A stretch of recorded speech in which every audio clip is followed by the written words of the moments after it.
Sir ಮೊನ್ನೆ ಕ್ಷೇತ್ರಕ್ಕೆ okay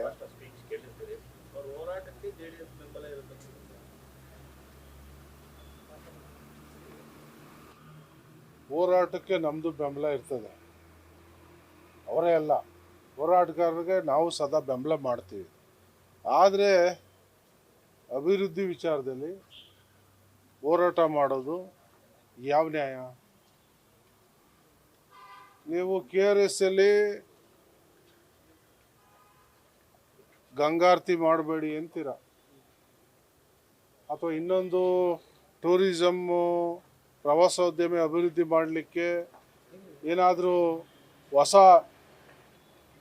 ಯೋಜನೆಯನ್ನು ತರ್ತೀವಿ ಅಂತ ಸರ್ಕಾರದಿಂದ ಹೇಳಿದ್ರೆ ನೀವು ಅದ್ರ ವಿರುದ್ಧ ಹೋರಾಟ ಮಾಡ್ತೀರಾ, ಕೇಸ್ ಹಾಕ್ತೀರಾ.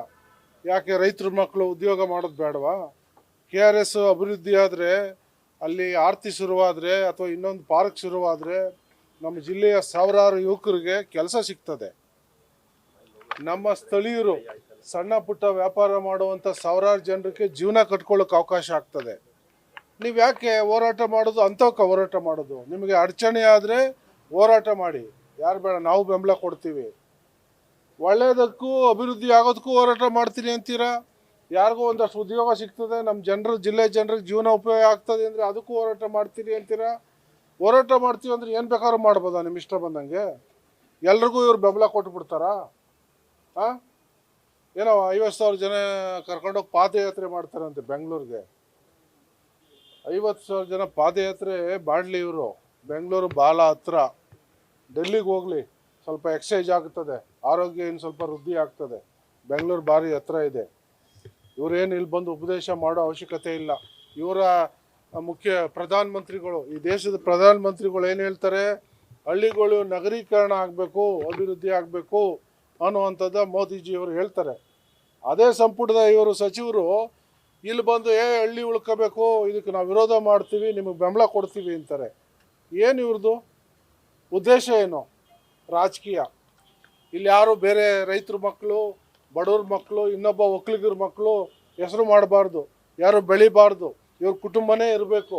ಬಹುಶಃ ಮೋಸ್ಟ್ಲಿ ಮೊಮ್ಮಗನಿಗೂ ಹುಟ್ಟಿರೋ ಮೊಮ್ಮಗನಿಗೂ ಒಂದು ಜಾಗ ಮಾಡಿಕೊಡೋ ಪ್ರಯತ್ನ ಮಾಡ್ತಾ ಇರಬೇಕು ಅಂತ ಕಾಣಿಸ್ತದೆ. ಈಗೆಲ್ಲ ಇಡೀ ಕುಟುಂಬದವ್ರು ಎಲ್ಲರೂ ಆಗೋದ್ರಿ. ಈಗ ಒಂದು ಪಿಳ್ಳೆ ಹುಟ್ಟೋದು, ಅದಕ್ಕೂ ಒಂದು ಜಾಗ ಮಾಡೋಕ್ಕೆ ಈಗ ಅವ್ರ ವೇದಿಕೆಯನ್ನ ರೆಡಿ ಮಾಡ್ತಾವ್ರೆ. ಯಾರಿಗ್ರಿ ದುಡ್ಡು? ಯಾರ ಮಾತು ಹೇಳವ್ರಿ? ಜನ ಹೇಳ್ತಾವ್ರೇನ್ರಿ? ನೀವು ಸರ್ವೆ ಮಾಡ್ಕೊ ಬರ್ರಿ ಬದೂರು ತಾಲೂಕಿಗೆ, ಹಳ್ಳಿಗಳಿಗೆ ಹೋಗಿ, ಪಬ್ಲಿಕ್ ಟೌನಲ್ಲಿ ಹೋಗಿ ಜನರನ್ನು ಕೇಳಿ. ಜನರ ಹತ್ರ ನಾವು ವರ್ತನೆ ಜನರು ಹೇಳ್ಬೇಕಲ್ವಾ? ನಾವು ಇವ್ರನ್ನ ಮಾತಾಡ್ಸೋಕೆ ಹೋಗಿದ್ವಾ? ಇವ್ರ ಮನೆಗೆ ಹೋಗಿದ್ವಾ? ಅಥವಾ ಇವ್ರ ಬಗ್ಗೆ ಮಾತಾಡೋಕೆ ಹೋಗಿದ್ವಾ? ದುರಂಕಾರ, ದುಡ್ಡಿನ ದುರಂಕಾರ ಅಂದ್ರೆ ಏನು ಅರ್ಥ? ಅದು ಜನಗಳ ಅಭಿಪ್ರಾಯಕ್ಕೆ ಬೆಲೆ ಕೊಡ್ತಾ ಇಲ್ಲ, ದುಡ್ಡಿನ ದುರಂಕಾರ. ಜನರ ಅಭಿಪ್ರಾಯಕ್ಕೋಸ್ಕರನೇ ನಗರಸಭೆಗೆ ನಾವು ಪ್ರಪೋಸಲ್ ಮಾಡಿದ್ದು. ನನ್ನ ವೈಯಕ್ತಿಕ ಇಚ್ಛಾಶಕ್ತಿ ಅಲ್ಲ ಇದು. ಜನರು ಆಸೆ ಪಟ್ಟಿದ್ರು, ಜನರು ನನಗೆ ಒತ್ತಾಯ ಮಾಡಿದ್ರು, ಅದಕ್ಕೋಸ್ಕರ ನಾವು ನಗರಸಭೆ ಮಾಡೋಕ್ಕೆ ಪ್ರಪೋಸಲ್ನ ಕೊಟ್ಟಿದ್ದು. ನಾನು ಇಲ್ಲಿ ನಗರಸಭೆ ವ್ಯಾಪ್ತಿಲಿ ನಾನು ವಾಸ ಮಾಡೋನಲ್ಲ. ನಾನೇನೋ ನನ್ನ ವೈಯಕ್ತಿಕ ಮಾಡ್ಕೋಕ್ಕೆ, ನಾನು ಹಳ್ಳಿಲಿ ವಾಸ ಮಾಡ್ತೀನಿ, ಕದ್ಲೂರು. ಏನೋ ಇಚ್ಛಾಶಕ್ತಿ ಇದೆ, ಜನರ ಇಚ್ಛಾಶಕ್ತಿಗೋಸ್ಕರನೇ ನಾವು ಮಾಡಿರೋದು. 50,000 ಜನ ಪಾದಯಾತ್ರೆ ಮಾಡೋದಲ್ಲ, 50,000 ಜನ ಕರಿವ, ಬೇರೆ ಚರ್ಚೆಗೆ ಬರಲಿ, ಇವ್ರದ್ದು ಕಾಂಟ್ರಿಬ್ಯೂಷನ್ ಏನು ಇಲ್ಲಿಗೆ ಅನ್ನೋದನ್ನ ಜನರ ಮುಂದೆ ಡಿಬೇಟ್ ಮಾಡೋಣ. ರಾಜಕೀಯ ರೀ. ಯಾವ ಒಕ್ಕಲಿಗರ ಮಕ್ಕಳು ಯಾರು ಇಲ್ಲಿ ಬೆಳಿಬಾರ್ದು, ಬೇರೆ ಬಡವ್ರ ಮಕ್ಕಳು ಬೆಳಿಬಾರ್ದು, ಇವ್ರ ಕುಟುಂಬನೇ ವ್ಯಾಪಾರಿಸ್ಕೋಬೇಕು. ಇವರು ಅಜೆಂಡಾ ಅದು. ಯಾರನ್ನ ಬೆಳಿಲಿಕ್ಕೆ ಬಿಟ್ಟವ್ರೆ? ಆಯ್ತಪ್ಪ್ರಿ, ನಾನು ಕೆಟ್ಟವನ್ರಿ, ನಾನು ಬೈದ್ರು. ಇವ್ರ ಹತ್ರ ಇದ್ದು ಕಾಲಾಂತರದಿಂದ 7 ಹೆಸರುಗಳು, ಬಚ್ಚೇಗೌಡರು ಆದಿಯಾಗಿ, ನಮ್ಮ ನಾಗೇಗೌಡರು ಆದಿಯಾಗಿ, ಚಂದ್ರೇಗೌಡರು, DB ಗೌಡರು, BL ಶಂಕರು, ವರದೇಗೌಡರು, MS ಸಿದ್ದರಾಜು. ಮರ್ತೋಗ್ಬಿಟ್ರಾ? 2000 ಡಬಲ್ B ಫಾರ್ಮ್ ಕೊಟ್ಬಿಟ್ಟು ಸಿದ್ದರಾಜನ ಪಾಪ ಅಷ್ಟು ಹೋರಾಟಗಾರ, ಜನರ ಪರವಾಗಿದ್ದಂಥವ್ರು, ಪ್ರಾಮಾಣಿಕವಾಗಿದ್ದಂಥ ವ್ಯಕ್ತಿಗೆ ಮನೆ ಕುಣಿಸಿದ್ರು ಇವರು. ಇದು ಜನ ಏನು ಮದ್ದೂರು ಜನಕ್ಕೇನು ಗೊತ್ತಿಲ್ವಾ ಇದು? 2008 ಹೆಂಗ್ ಮ್ಯಾಚ್ ಫಿಕ್ಸಿಂಗ್ ಮಾಡ್ಕೊಂಡ್ರು ಗೊತ್ತಿಲ್ವಾ? ಏನು ಜನ ಮರ್ತುಬಿಟ್ಟವ್ರ ಇವ್ರದ್ದೆಲ್ಲ ಆಟನ, ದೊಂಬ್ರಾಟನ? ಅದೇ ಅವರು ಬೀಗರನ್ನ ಬೆಳೆಸ್ಕೋಬೇಕು, ಅವ್ರ ಕುಟುಂಬದಲ್ಲಿ ಯಾರನ್ನ ಗೆಲ್ಸ್ಕೋಬೇಕು, ಏನು ಬೇಕಾದ್ರೂ ಮಾಡ್ತಾರೆ.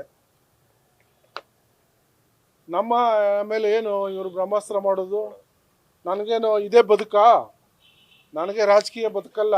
ನನಗೆ ಮಂತ್ರಿಗಿರಿ ಅವಶ್ಯಕತೆ ಇಲ್ಲ, MLA ಗಿರಿ ಅವಶ್ಯಕತೆ ಇಲ್ಲ.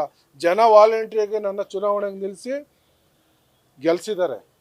ಜನರ ಆಸೆಗೆ ನಾನು ಕೆಲಸ ಮಾಡ್ತಾ ಇದ್ದೀನಿ, ಜನರ ಸಮಸ್ಯೆ ಬಗೆಹರಿಸೋಕ್ಕೆ ನಾನು ಕೆಲಸ ಮಾಡ್ತಾ ಇದ್ದೀನಿ. ಅದನ್ನ ವಿರೋಧ ಅಂತಂದರೆ ವಿರೋಧ ಮಾಡ್ತಾರೆ ಅಂದರೆ ಇವ್ರ ಅರ್ಥ ಏನು? ಇವ್ರ ಉದ್ದೇಶ ಬೆಳಿಬಾರ್ದಾ? ಇದು ಮದ್ದೂರು ಪಟ್ಟಣ ಅಭಿವೃದ್ಧಿ ಆಗಬಾರ್ದಾ? ಓಲಿ ಇವ್ರ ಕೊಡುಗೆ ಆದರೂ ಏನೋ ಹಿಂದೆ ಅನೌನ್ಸ್ ಮಾಡಿದ್ರಂತೆ, ನನಗೆ ಗೊತ್ತಿಲ್ಲ. ನಾನು ಜನರಲ್ಲಿ ಮೀಡಿಯಾದಲ್ಲಿ ಮಾತಾಡೋದು ಕೇಳಿಸ್ಕೊಂಡಿದ್ದೆ. 8,000 ತಂದು ಕೊಟ್ಬಿಡ್ತೀನಿ ಅಂತ CM ಆಗಿದ್ದಾರೆ. ದಾಖಲೆ ಕೊಡಲಿ. ಮೊನ್ನೆ ಎಲ್ಲ ನಮ್ಮಲ್ಲಿ DC ಆಫೀಸಲ್ಲಿ ದಾಖಲೆ ಕೇಳಿದ್ರಂತೆ, ಅಭಿವೃದ್ಧಿದು ಹಣ ಕೊಡಿ ಅಂತ. ಅಭಿವೃದ್ಧಿ ಆಗ್ತಾ ಇರೋದು, ಹಣ ಬಿಡುಗಡೆ ಆಗಿರೋದು ಜನ ಹೇಳ್ತಾರೆ. ಅಲ್ಲಿ ಆಯಾ ಸ್ಥಳಗಳಲ್ಲಿ ಕೆಲಸ ಆಗ್ತಾ ಇರೋದು ಜನರ ಕಣ್ಣಿಗೆ ಕಾಣಿಸ್ತದೆ. ನೀವು ಕ್ಯಾಮ್ರಾ ಹಿಡ್ಕೊಂಡು ಹೋದ್ರೆ ಕೆಲಸ ನಡೆಯೋದು ಜನರ ಕಣ್ಣಿಗೆ ಕಾಣಿಸ್ತದೆ. ದಾಖಲೆ ಏನ್ರಿ ಗೊತ್ತಾಗ್ತದೆ? ಇವರು ಮಾಡೋರೆ ಹಿಂದೆ UGD ಕೆಲಸ, ಹಿಂದೆ ನೀರು ಕುಡಿಯೋ ನೀರಿಂದು ಹೇಳ ಇವ್ರ ಸ್ಟೋರಿನ. ನನಗೆ ದುರಹಂಕಾರ ಅಂತಾರಲ್ಲ ಯಾರೋ ಮಾಜಿ MLA, ಇವ್ರದ್ದು ಹೇಳಲ್ಲ. ಬನ್ರಿ ಜನ ಕರ್ಕೊಂಡು ಅವರು ಬರಲಿ, ನಾನು ಬರ್ತೀನಿ, ಪಾದಯಾತ್ರೆ ಹೋಗುವ ಟೌನ್ ಒಳಗಡೆ. ಯಾವ UGD ಸರಿ ಮಾಡವ್ರೆ? ಹಳೆ ಪೈಪ್ಗೆ ಕನೆಕ್ಷನ್ ಕೊಟ್ಬಿಟ್ಟು ಬಿಲ್ ತಗೊಂಡವ್ರೆ. ಇವ್ರು ಶಾಮೀಲಾಗಿ ಇವ್ರು ಪಾಲ್ದಾರ. ಅದಕ್ಕೆ ಹೇಳ್ಬೇಕಾಯ್ತನ್ನ. ನಮಗೆ ಇವೆಲ್ಲ ಅವಶ್ಯಕತೆ ಇಲ್ಲ. ನಾವು ನಮ್ಗೆ ಅಭಿವೃದ್ಧಿ ಕೆಲಸ ಏನು ಬೇಕು ಅಷ್ಟು ಮಾಡ್ತಾ ಇದ್ದೀವಿ. ಇವರು ನಮ್ಮ ವಿಚಾರ ಮಾತಾಡ್ತಾರೆ ಅಂದರೆ ನಾನು ಮಾತಾಡ್ತೀನಿ, ನನಗೆ ಗೊತ್ತಿದೆ. ನಾನೇನು ಇದರಿಂದ ಬದುಕೋಕೆ ಬಂದವನಲ್ಲ. ಜನ ನನ್ನ ಬಯಸಿ ಆಯ್ಕೆ ಮಾಡೋರೆ. ಜನರಿಗೋಸ್ಕರ ಕೆಲಸ ಮಾಡೋಕ್ಕೆ ನಾನು ಇರೋದು. ಇವ್ರ ಥರ ನಾನೇನೋ ಲೂಟಿ ಅಧಿಕಾರಿ ಆಗಿದ್ದು, ನಾನು ಲೂಟಿ ಹೊಡ್ಕೊಬರೋಕ್ಕೆ. ಒಬ್ಬ ಅಧಿಕಾರಿಗೆ 1,000 ಕೋಟಿ ಆಸ್ತಿ ಎಲ್ಲಿಂದ ಬರ್ತದೆ? ಹೆಂಗೆ ಮಾಡಿದ್ರು? ಬಿಸ್ನೆಸ್ ಮಾಡಿದ್ರ ಅಧಿಕಾರಿಯಾಗಿ? ಅವಕಾಶ ಇದೆಯಾ ಅದಕ್ಕೆ?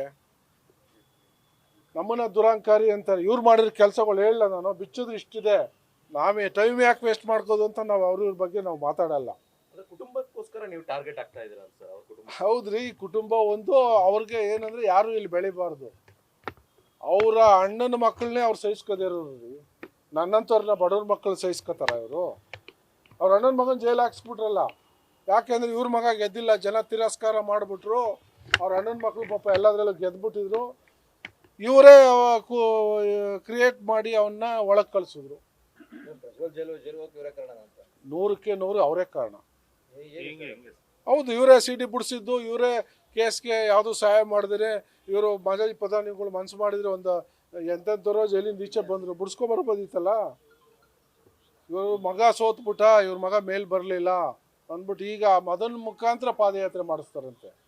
ಮಾಡಿಸ್ಲಿ, ಏನು ಬೇಕಾರೋ ನಿಂತ್ಕೊಳ್ಳಿ. ಇನ್ನೂ 10 ಕಡೆ ಎಲೆಕ್ಷನ್, ಜನ ಇಷ್ಟಪಟ್ಟರೆ ಆಯ್ಕೆ ಮಾಡ್ತಾರೆ, ಅದು ಬೇರೆ ವಿಚಾರ. ಇವರು ರಾಜಕೀಯ ಮಾಡಬಾರ್ದು. ಒಬ್ಬ ಕೇಂದ್ರ ಮಂತ್ರಿ ಅಂದರೆ ಅವ್ರಿಗೆ ಆದ ಜವಾಬ್ದಾರಿ ಇರ್ತದೆ, ಈಕ್ವಲ್ ಟು ಮುಖ್ಯಮಂತ್ರಿ. ಅವರು ಏನು ಮಾಡಬೇಕು, ಕಾನೂನು ಚೌಕಟ್ಟಲ್ಲಿ ಎಷ್ಟು ಮಾತಾಡಬೇಕು ಅಷ್ಟು ಮಾತಾಡಬೇಕು.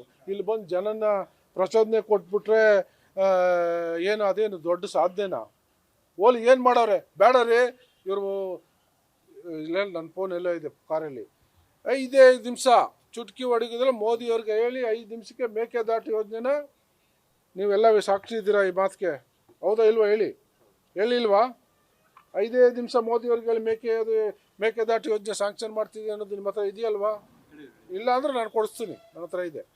ಏನು ಮಾಡಿದ್ರು?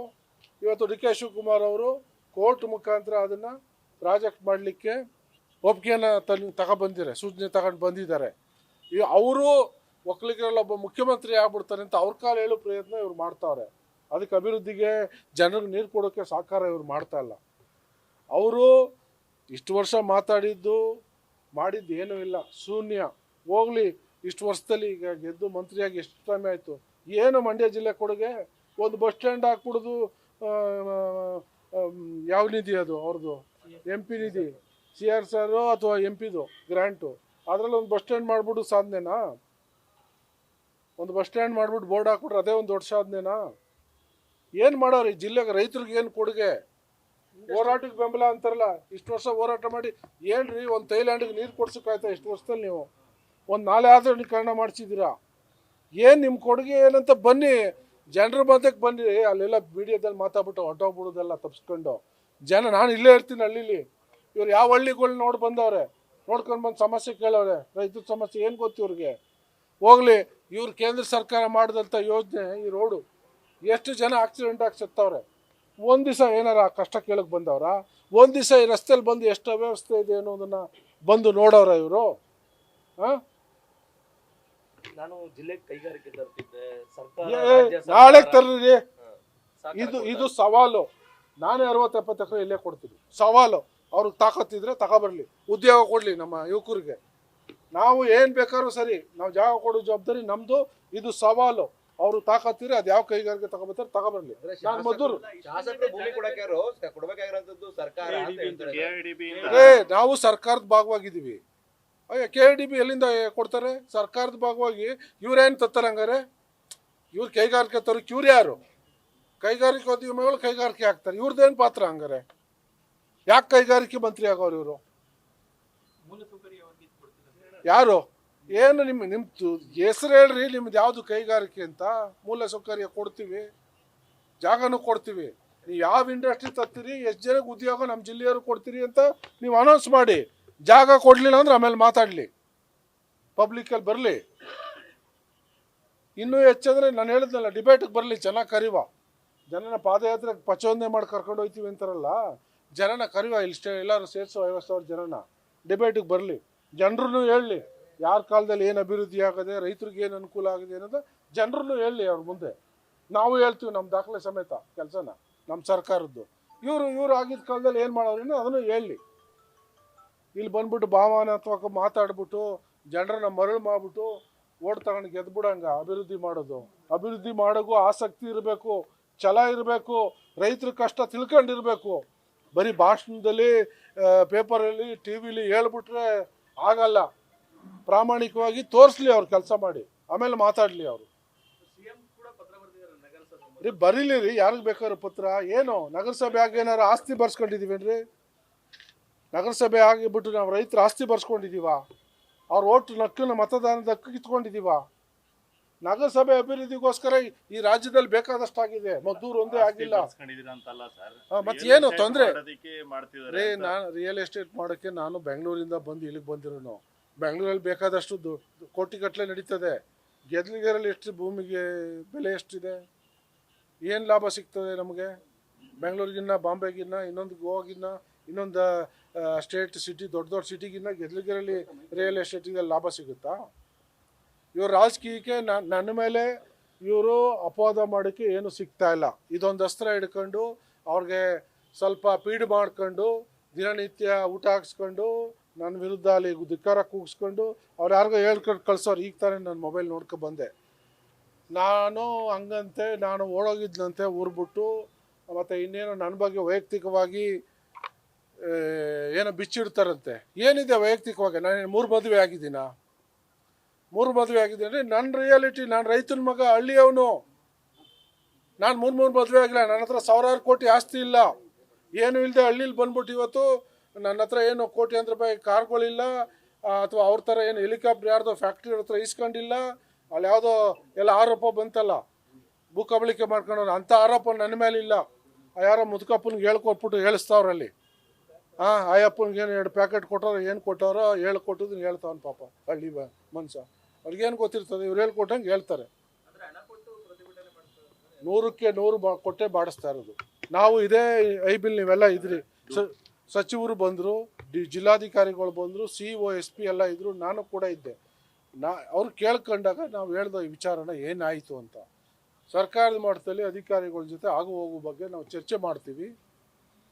ಏನು ಬರ್ತದೆ ನೋಡೋಣ. ನೀವು ಕೋರ್ಟಲ್ಲೂ ಹಾಕೊಂಡಿದ್ದಾರೆ ಅವರು. ಕೋರ್ಟಲ್ಲಿ ನಿಮ್ಮ ಪ್ರಯತ್ನ ಮಾಡಿ, ನಮ್ಮ ಸರ್ಕಾರದಿಂದ ಏನೋ ಮಾಡಲಿಕ್ಕೆ ಅವಕಾಶ ಇದ್ದರೆ ಚರ್ಚೆ ಮಾಡಿ ತಿಳಿಸ್ತೀವಿ ಅಂತ ಹೇಳಿದ್ದಾರೆ ಸಚಿವರು. ಈಗ ಇಲಾಖೆ ವತಿಯಿಂದ ವಿದೇಶಕ್ಕೆ ಪ್ರವಾಸಕ್ಕೆ ಎಲ್ಲ ಹೋಗಿದ್ದಾರೆ. ಇನ್ನೊಂದು 3 ಡೇಸಲ್ಲಿ ಬರ್ತಾರೆ.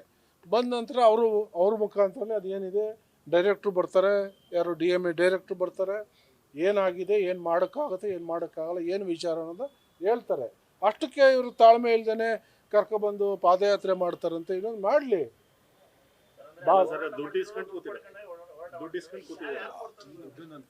ಭಾಳಷ್ಟು ಜನ ಕೊಡ್ತಾವ್ರೆ, ಅದಕ್ಕೆ ಅಕೌಂಟ್ ಮಾಡಿಬಿಟ್ಟು ಭಾಳಷ್ಟು ಜನ ದುಡ್ಡು ಹಾಕ್ತಾ ಇದ್ದಾರೆ. ಅದನ್ನು ಮಾಹಿತಿ ಬೇಕಾದ್ರೆ ಕೊಡ್ತೀವಿ. ಹೋರಾಟಗಾರ ಖರ್ಚು ಬೇಕಲ್ಲ, ಡೈಲಿ ನಿಮಗೆ ಡೈಲಿ ಊಟ ತಿಂಡಿ ವ್ಯವಸ್ಥೆ ಆಗಬೇಕಲ್ಲ ಸ್ವಾಮಿ. ಎಲ್ಲಿಂದ ಬರ್ತದೆ? ಯಾರ ವಿರೋಧ ಪಕ್ಷದವ್ರು ಕೊಟ್ಟರೆ ತಾನೇ ಪಾಪ. ಹಳ್ಳಿ ಜನ ಡೈಲಿ ಸಾವಿರಾರು ರೂಪಾಯಿ ಖರ್ಚು ಮಾಡ್ಕೊಂಡು ಮಾಡೋಕ್ಕಾಗತ್ತಾ? ಇವೆಲ್ಲ ಬಿಟ್ಟು ಗೌರವವಾಗಿ ಇರೋದು ಕಲ್ತ್ಕೊಳ್ಳಿ. ಜನ ಆಯ್ಕೆ ಮಾಡವ್ರೆ, ನೀವು ಗೌರವವಾಗಿ ಇರೋದು ಕಲ್ತ್ಕೊಳ್ಳಿ. ಬೇರೆಯವ್ರನ್ನ ಟಾರ್ಗೆಟ್ ಮಾಡೋದು ಬಿಡಿ. ಇಷ್ಟು ದಿವಸ ಹಾಳು ಮಾಡಿಬಿಟ್ರಿ ಎಲ್ಲ ಒಕ್ಕಲಿಗರು. ಇನ್ಮೇಲಾರು ಒಂದಷ್ಟು ಜನ ಒಕ್ಕಲಿಗರು ಬೆಳೀಲಿ, ಬಿಡಿ, ಅವ್ರಿಗೆ ಅವಕಾಶ ಕೊಡಿ. ಇದನ್ನೆಲ್ಲ ಬಿಡಿ, ಇವೆಲ್ಲ ಭಾಳ ದಿವಸ ನಡೆಯಲ್ಲ.